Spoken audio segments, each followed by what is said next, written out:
Saudara-saudari yang terkasih dalam Kristus, Injil hari ini diambil dari Injil Yohanes bab 15 ayat 1 sampai dengan 8. Banyak dari kita sudah tahu tentang Injil ini, yaitu tentang ranting dan pokok anggur. Dalam Injil ini Yesus bersabda, "Tinggallah di dalam aku dan aku di dalam kamu.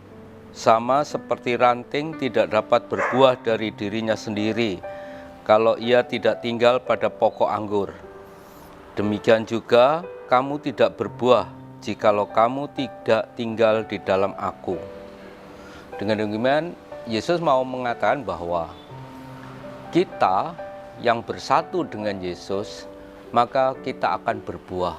Di luar itu kita tidak berbuah. Nah, pertanyaannya, buah apa yang dihasilkan oleh kita?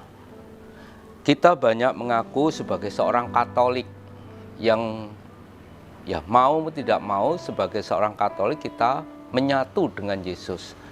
Nah, persoalannya adalah apakah kita sudah berbuah? Buah apa yang sudah kita hasilkan ketika kita bersatu dengan Yesus? Misalnya pada saat Ekaristi kita bersatu dengan Yesus. Setelah pulang Ekaristi, buah apa yang kita hasilkan?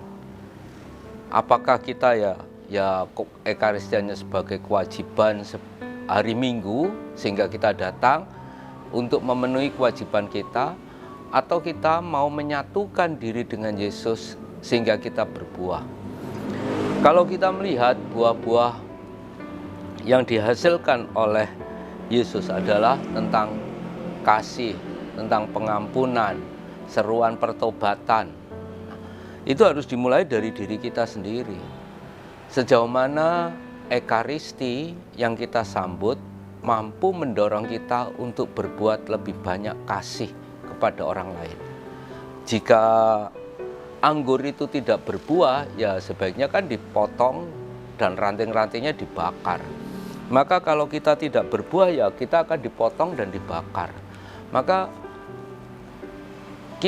pertanyaan bagi kita adalah yang mengikuti Ekaristi dan menyadari bahwa dengan dalam Ekaristi kita bersatu dengan Kristus.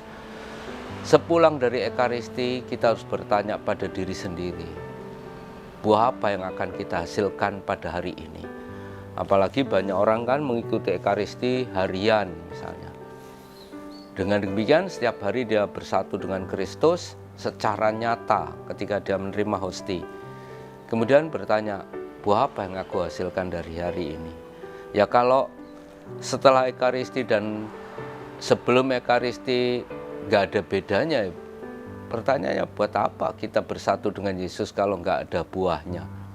Nah, buah itu harus bisa dirasakan oleh orang lain, bukan pohon. Jadi tidak mungkin jeruk memakan jeruk, itu enggak. Jeruk itu harus dimakan oleh orang lain, baru diakui baik tidaknya jeruk itu dari buah yang dimakan oleh orang lain. Demikian pula kita sebagai seorang Katolik, baik tidaknya gereja Katolik, orang Katolik, itu dari buah yang bisa dirasakan oleh orang lain. Buah itu apa? Ya kasih, pengampunan, persaudaraan dengan orang lain. Itu yang bisa dirasakan oleh orang lain. Maka ini tantangan bagi kita sebagai seorang Katolik. Tidak cukup kita bangga bahwa kita ikut Ekaristi, tetapi pertanyaan bagi kita adalah sejauh mana kita bisa berbuah dan bisa dirasakan oleh orang lain. Amin.